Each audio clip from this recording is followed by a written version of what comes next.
আজ রবিবার বেরিয়ে পড়েছিলাম একটু বাজারে যাব, খিলা বাজার। রাস্তার ধারে খিলায় যে আশ্রম হয়েছে নতুন, সেখানে দেখলাম আজ অনেক মাতাজি এবং প্রভুজিদের ভিড় জমেছে। মনে হয় কোনো অনুষ্ঠান আছে। চলে এসেছি আমরা মেন বাজারে। এখান থেকে একটু হেঁটে গেলেই বাজার। দেখতে পাচ্ছেন দু রাস্তার ধারে প্রচুর পরিমাণে শাকসবজি বসেছে। যেহেতু রবিবার তাই আজ ভিড়টাও খুব বেশি, সকলেই এসেছেন বাজারে।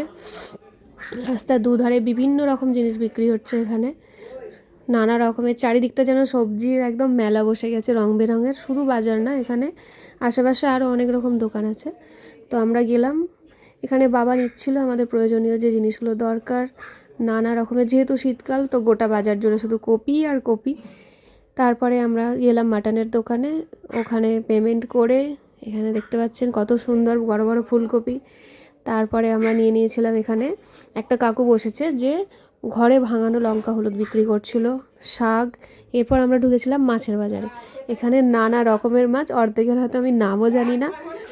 যেগুলো জানি, পাবদা, ইলিশ, বড় বড় চিংড়ি, চুনো মাছ এবং আরও নানা রকমের সামুদ্রিক মাছ বিক্রি হচ্ছিল। দেখতেই পাচ্ছেন এত পরিমাণে ভিড়।